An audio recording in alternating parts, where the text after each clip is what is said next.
Mike and I were high school sweethearts. We were the envy of our small town. They built a life that seemed idyllic. A charming house, two beautiful children. Mike, a successful lawyer. Sarah, a doting homemaker.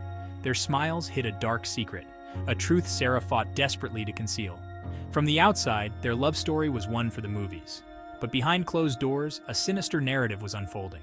My possessiveness grew with each passing year. My need for control became suffocating. Sarah found herself trapped in a cage of her own making. She clung to the belief that love could conquer all, that Mike's controlling behavior stemmed from his passion, that things would eventually get better. But deep down, a tiny voice whispered warnings she couldn't ignore.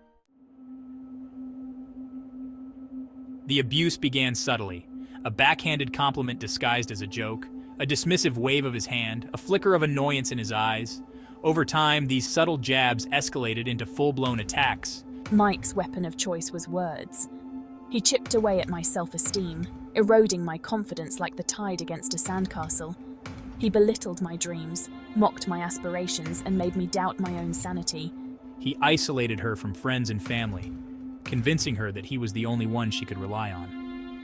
Sarah found herself walking on eggshells, terrified of triggering his anger. I blamed myself for his outbursts, convincing myself that if I just tried harder, was better, more obedient, he would change. But Mike's abuse was not her fault. It was a reflection of his own demons. The years blurred together in a haze of fear and resignation. Sarah became a ghost of her former self, her spirit crushed under the weight of Mike's tyranny. She poured every ounce of her being into protecting her children, shielding them from the worst of his wrath. But even the strongest walls crumble under relentless pressure. Incidents of physical abuse began to surface. A shove that sent me sprawling, a grip on my arm that left bruises. Each act of violence chipped away at the last vestiges of her denial. Sarah lived in a perpetual state of anxiety, her body a vessel of tension. She couldn't remember the last time she had slept soundly or laughed without reservation. The woman she once was, the woman with dreams and aspirations, seemed lost forever.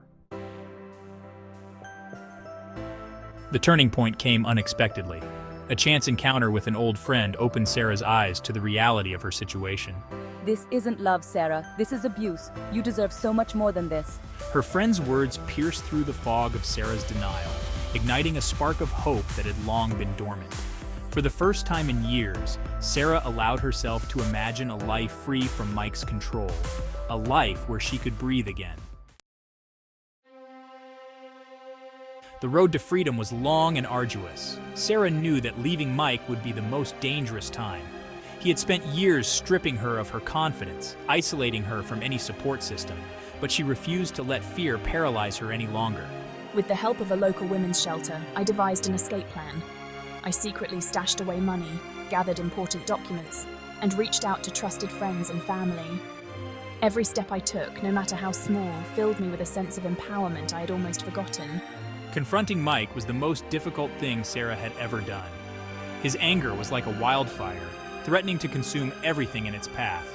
But this time, Sarah refused to be silenced. She had found her voice, and she would not be silenced again. Leaving Mike was just the first step in a long journey of healing and rediscovery. Sarah spent years piecing her life back together, confronting the trauma she had endured and learning to love herself again. The scars of my past remained, a testament to my resilience, but they no longer defined me. I transformed my pain into purpose, becoming an advocate for other survivors of domestic abuse. I shared my story with courage and vulnerability, inspiring countless others to break free from their own cycles of abuse. Sarah's journey was a testament to the indomitable spirit that resides within us all. It was a story of love and loss, of despair and hope, and ultimately, of the extraordinary strength it takes to reclaim one's life.